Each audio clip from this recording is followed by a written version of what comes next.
You believe the world makes you react, but that belief is the first mistake. What you call reaction is not immediate.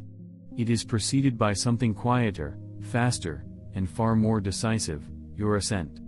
Before anger rises, before fear tightens your chest, before frustration takes over, you have already agreed with a judgment.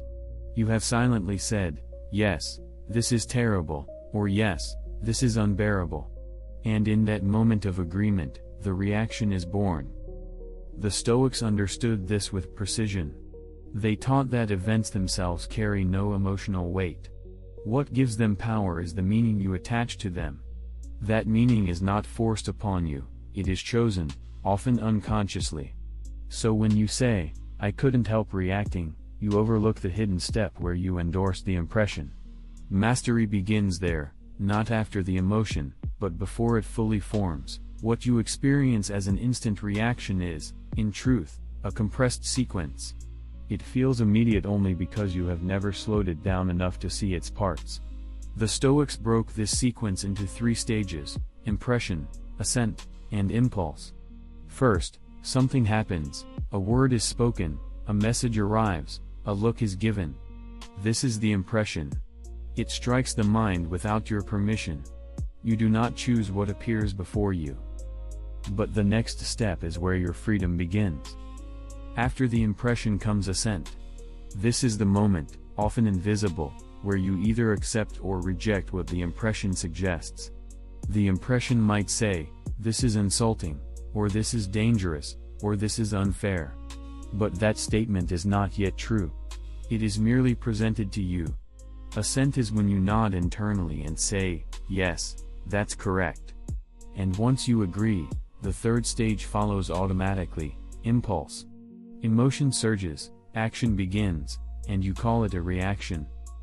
So the reaction is not first. It is last. This changes everything. Because if the reaction is last, then it is not where control begins.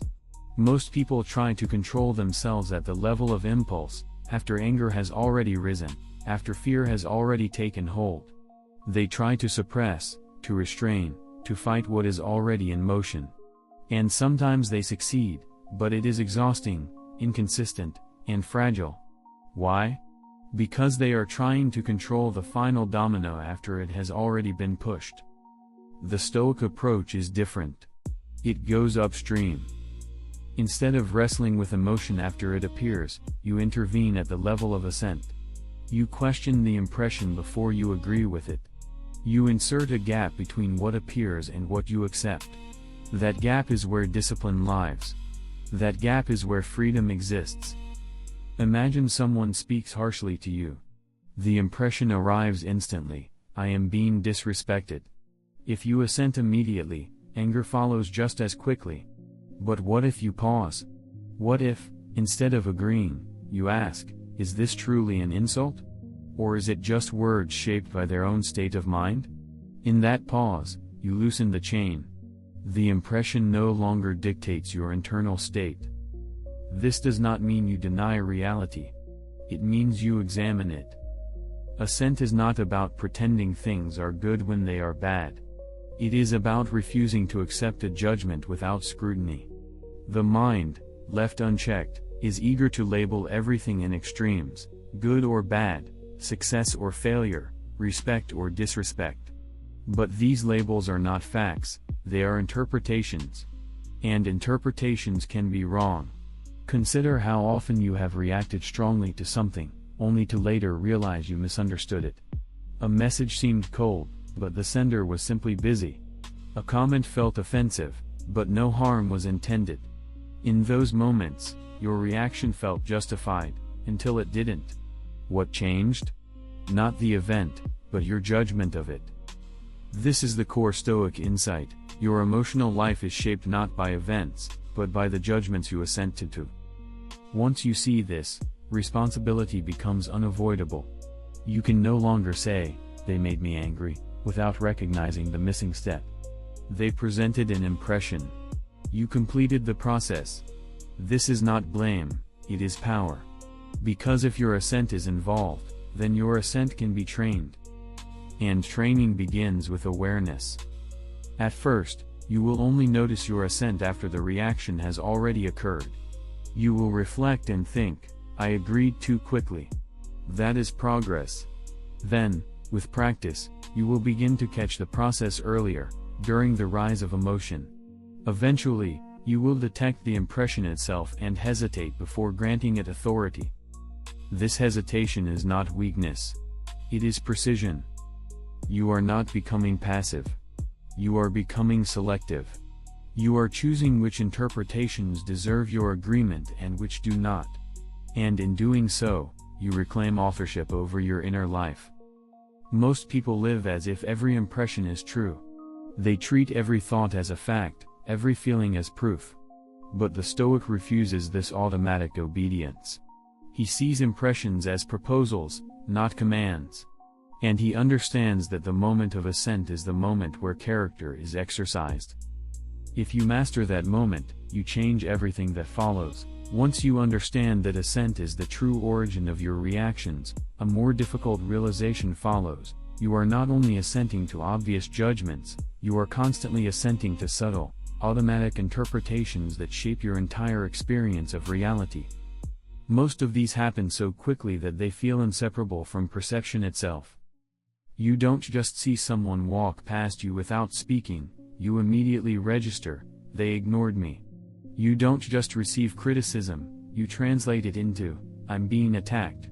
You don't just face a delay, you conclude, "This is wasting my time." These are not raw observations. They are judgments layered onto impressions. And yet, because they occur so fast, you rarely question them. This is where the discipline deepens. It is not enough to pause in moments of intense emotion. You must begin to examine the ordinary, everyday assents that quietly condition your mind. Because these small, repeated agreements form the baseline of your character. They determine whether you live in a world that feels hostile or neutral, frustrating or manageable, threatening or navigable. The untrained mind is constantly rushing to conclude. It fills in gaps with assumptions, completes incomplete information with stories, and assigns intent where none has been confirmed. And once it does, it immediately assents. This creates a continuous chain of unnecessary disturbance, not because the world is inherently chaotic, but because your interpretations are. To interrupt this pattern, you must develop a new habit, separating what is observed from what is added. When something happens, ask yourself, what is actually here, and what have I added to it? The difference is often striking. What is actually here might be simple: a person spoke loudly, a message was short, a plan changed. What you added might be complex: they are disrespecting me. They don't care. This always happens to me. These additions are where emotional escalation begins. And they are optional. This does not mean they are easy to reject. Many of your automatic assents are reinforced by past experiences, habits, and deeply ingrained patterns. If you have often been disrespected, you will be quicker to interpret ambiguity as disrespect. If you have faced repeated setbacks, you will be more inclined to see obstacles as confirmation of failure. Your mind builds shortcuts, but those shortcuts are not always accurate. So the work is not to eliminate interpretation, but to slow it down and test it. Instead of instantly agreeing with the first explanation your mind offers, you introduce alternatives. Maybe they are distracted. Maybe this is neutral. Maybe I don't yet have enough information. This does not weaken you. It stabilizes you. It prevents you from committing to a judgment prematurely. And this is crucial, because once assent is given, it is difficult to reverse. Think of assent as a kind of internal endorsement. Once you sign off on a judgment, your mind begins organizing itself around it. Emotions align with it. Thoughts reinforce it. Actions follow from it. Even if the judgment is flawed, it gains momentum simply because it has been accepted. That is why early intervention matters. It is far easier to question an impression than to dismantle a full emotional reaction. This is also why repeated awareness gradually changes your character. At first, you will challenge only the most obvious misjudgments. Then, Over time, you begin to notice finer distinctions. You become less reactive not because you suppress emotion, but because you assent less carelessly. You stop granting authority to every interpretation that arises. And as a result, fewer disturbances take root. What emerges is not indifference, but clarity. You still perceive events. You still respond when action is needed. But your responses are no longer driven by unchecked assumptions. They are grounded in examined judgments. This gives your actions a different quality, less impulsive, more deliberate, less entangled in unnecessary emotion. There is also a subtle shift in how you relate to other people. When you stop immediately assenting to negative interpretations, you become less quick to assign blame, less eager to take offense, less prone to escalate situations that could have remained neutral. You begin to see how often conflict is fueled not by events themselves, but by competing, unexamined judgments about those events. And this awareness creates space. Space between stimulus and interpretation. Space between interpretation and assent. Space between assent and reaction. In that space, you are no longer compelled. You are choosing. This is the practical meaning of Stoic discipline. It is not about enduring hardship with clenched teeth or forcing yourself into emotional silence. It is about refining the moment where meaning is decided. It is about recognizing that your first agreement is not inevitable, it is optional. And once you truly grasp that, the speed of your reactions stops being your excuse. As you begin to observe your assent more closely, another layer reveals itself, one that is less about individual moments and more about patterns. You are not simply agreeing to isolated impressions, you are reinforcing a consistent way of seeing the world. Each assent is a vote, and over time, those votes establish a governing perspective. If you frequently assent to thoughts like "this is unfair," "people are difficult," or "things never go as they should," you are not just reacting, you are constructing a worldview. And once that worldview is established, it begins to filter future impressions before you even consciously evaluate them. This is why certain reactions feel predictable. Not because the situations are identical, but because your habitual assents are. You meet a new challenge, but you respond with an old agreement. You encounter a different person, but interpret them through a familiar lens. The impression may be new, but the judgment is recycled. So the discipline of assent is not only about controlling reactions in the moment, it is about reshaping the lens through which moments are interpreted. To do this, you must move from reactive awareness to proactive examination. Reactive awareness notices assent after it happens. Proactive examination questions the standards by which assent is given in the first place. It asks, what kinds of judgments do I tend to agree with? What assumptions do I treat as obvious truths? What interpretations do I rarely challenge? These questions expose the architecture of your thinking. For example, if you consistently interpret inconvenience as injustice, then every delay, obstacle, or disruption will feel like a violation. But is inconvenience truly injustice? Or is that a judgment you have grown accustomed to accepting without question? When you begin to separate these, you weaken the automatic authority of that interpretation.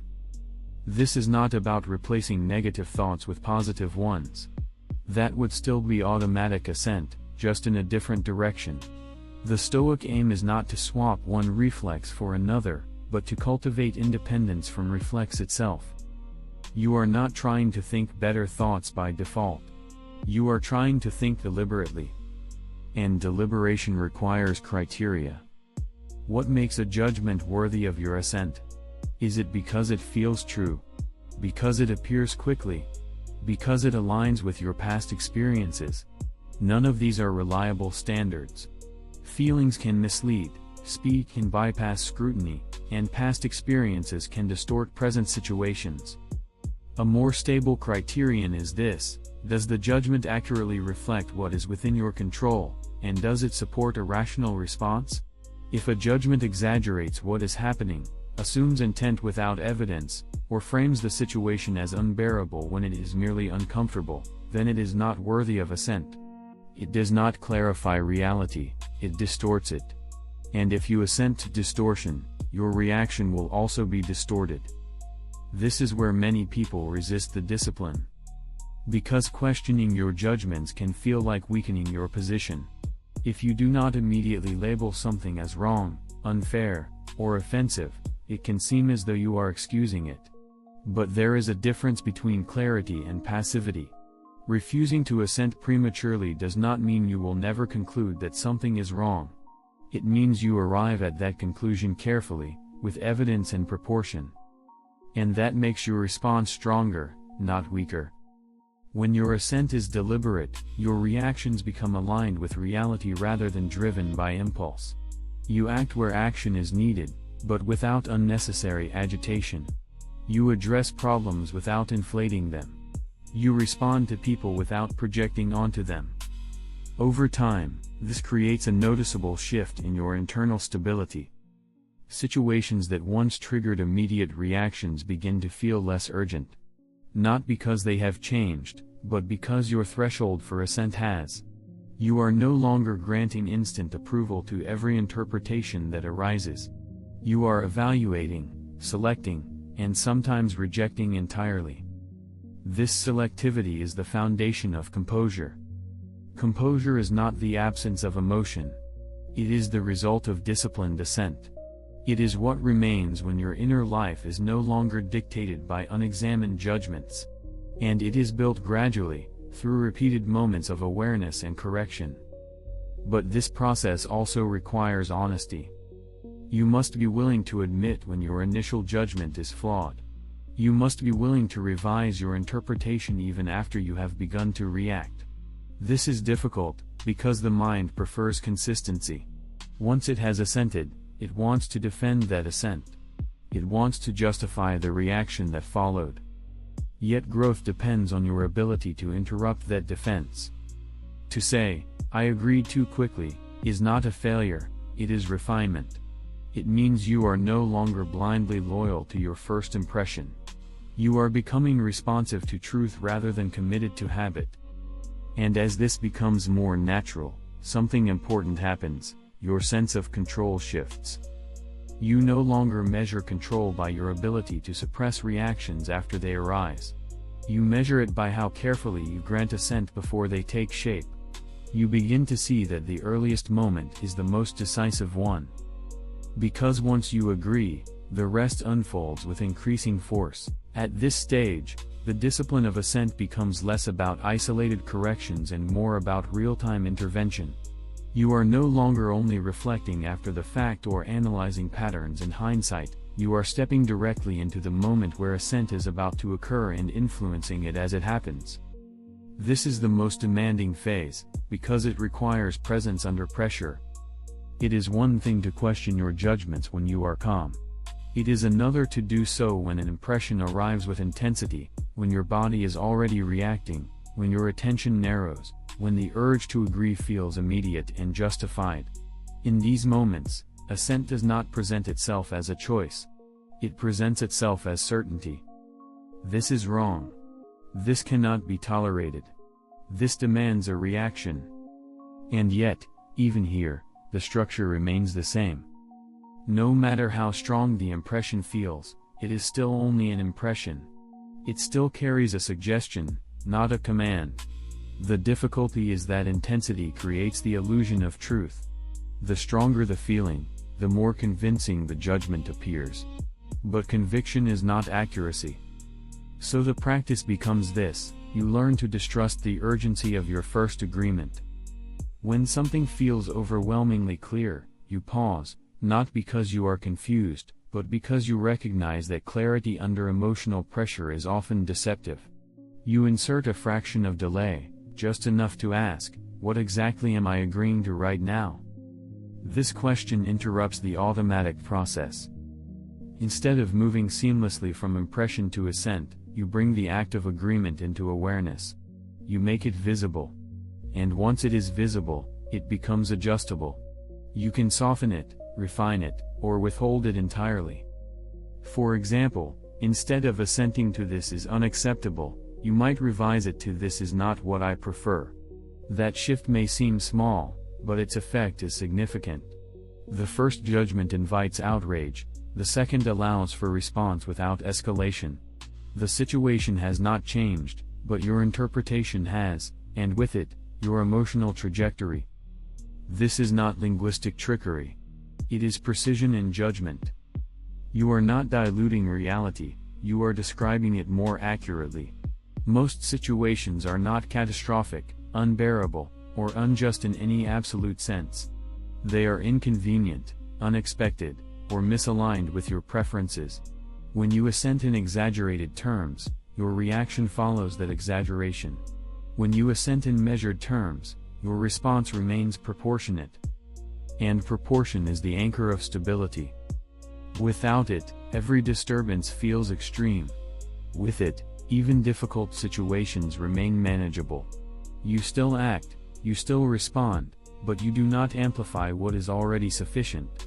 You do not turn a challenge into a crisis through careless assent. There is also a physical dimension to this practice. When impressions are strong, the body often reacts before the mind fully articulates the judgment. Your heart rate changes, your muscles tense, your breathing shifts. These sensations can reinforce the urgency of assent, making it feel as though something must be done immediately. In these moments, controlling the body can support the mind. Slowing your breathing, relaxing tension, or simply remaining still for a few seconds creates a buffer. It prevents the physical response from accelerating the mental one. This is not separate from Stoic discipline, it is part of it. Because assent is not purely intellectual, it is influenced by the state of your entire system. By stabilizing the body, you make it easier to stabilize judgment. Another important element here is acceptance of the pause itself. Many people resist this practice because they equate speed with strength. They believe that reacting quickly demonstrates confidence, decisiveness, or authenticity. But speed without examination is not strength, it is exposure. It means you are operating without a filter, allowing every impression to pass directly into action. True strength is selective. It is the ability to hold back assent until it has earned your agreement. It is the discipline to remain in that brief, uncomfortable space where no conclusion has yet been finalized. That space can feel unnatural at first, because you are interrupting a lifelong habit of immediate agreement. But with repetition, it becomes your default. You begin to trust the pause. You begin to rely on it. And eventually, it no longer feels like hesitation, it feels like control. At that point, something subtle but powerful changes. You are no longer chasing your reactions, trying to manage them after they arise. You are shaping them at their origin. The chain is interrupted before it gains momentum. And because of that, your inner state becomes less volatile, less dependent on external events, less vulnerable to sudden shifts. Not because the world has become easier, but because your assent has become disciplined. When the discipline of assent becomes consistent, its effects extend beyond individual reactions and begin to reshape your entire sense of agency. You no longer experience yourself as someone who is constantly managing disruptions. Instead, you become someone who determines, with increasing accuracy, what qualifies as a disruption in the first place. This is a fundamental shift. Most people assume that control lies in what they do after something happens. They measure their composure by how well they recover, how quickly they calm down, or how effectively they restrain themselves. But this still places them in a reactive position. They are always one step behind, dealing with consequences rather than preventing their unnecessary escalation. The Stoic understanding moves control to an earlier point. It asks not, how do I handle this reaction? But was this reaction necessary at all? And more importantly, what did I agree to that made it feel necessary? These questions gradually dismantle the illusion that every strong reaction is justified. Because when you trace your reactions back to their origin, you begin to see how often they are built on fragile assumptions. You see how frequently you convert preference into necessity, discomfort into injustice, uncertainty into threat. And once you see that, the authority of those judgments weakens. You begin to recognize that much of what disturbs you was never inevitable. This recognition does not make you indifferent. It makes you precise. You start reserving your full emotional and mental engagement for situations that truly require it, situations where action is necessary, where values are genuinely at stake, where clarity has been established through examination. Everything else loses its grip. Minor inconveniences no longer escalate into frustration. Ambiguous interactions no longer spiral into conflict. Unexpected changes no longer feel like violations. Not because these things disappear, but because you no longer assent to the interpretations that inflate them. And this creates a quieter internal environment. Not empty, not detached, but ordered. Your thoughts are less crowded with unnecessary conclusions. Your emotions are less volatile because they are not constantly triggered by unchecked judgments. There is a steadiness that emerges, not as a forced state, but as a byproduct of disciplined agreement. This steadiness also changes how you approach decision-making. When your assent is careless, your decisions are often reactive. You act to relieve tension, to confirm your interpretation, or to defend a judgment you have already accepted. But when your assent is deliberate, your decisions are based on a clearer view of reality. You are not trying to fix what you have exaggerated, you are responding to what is actually there. This leads to more effective action. You waste less energy on unnecessary problems. You avoid conflicts that were never grounded in fact. You focus your efforts where they can have real impact. And because your actions are not driven by inflated reactions, they tend to be more measured, more strategic, and more aligned with your intentions. There is also an ethical dimension to this transformation. When you discipline your assent, you reduce the likelihood of misjudging others. You become less prone to assigning negative intent without evidence, less likely to react harshly based on incomplete understanding, less inclined to escalate situations through assumption alone. In this way, your internal discipline contributes to external harmony. Not because you are trying to please others, but because you are no longer projecting unnecessary judgments onto them. You interact with what is present, rather than what you have imagined. And this clarity improves not only your own experience, but the quality of your relationships. But perhaps the most important result is this: you begin to trust your own mind differently. Before, your thoughts appeared as facts, and your role was to respond to them. Now, your thoughts appear as suggestions, and your role is to evaluate them. This shift restores a sense of authorship. You are no longer carried along by every interpretation that arises. You are selecting, refining, and sometimes rejecting them altogether. This is where freedom becomes tangible. Not as an abstract idea, but as a lived experience. The space between impression and assent is no longer theoretical, it is something you enter, something you use, something you rely on. And within that space, you are no longer compelled. You are deciding. And once that becomes consistent, reactions no longer define you.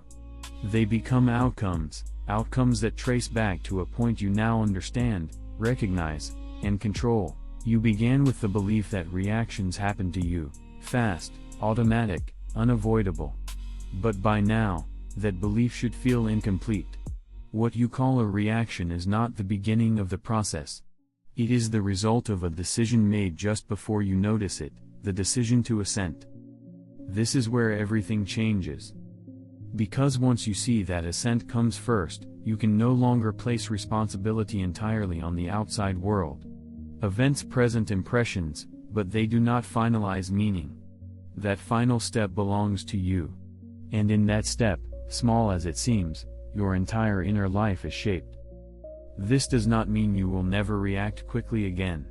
It does not mean you will always pause perfectly or judge flawlessly. The discipline of assent is not about perfection, it is about awareness and refinement. Each time you notice your agreement forming, each time you question it, each time you revise it, you are strengthening control at the only point where it truly exists. Before the reaction. Over time, this awareness becomes instinctive. The pause becomes natural. The need to immediately agree begins to fade.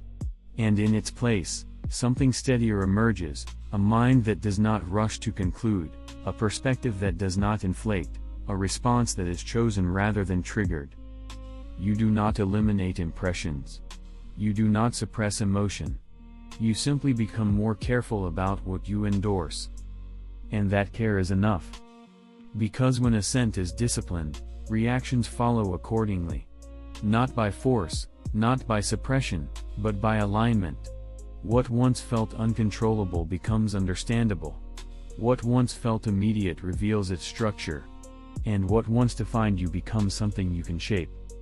You react the way you do because you assent the way you do. Change the assent, and the reaction has no choice but to change with it.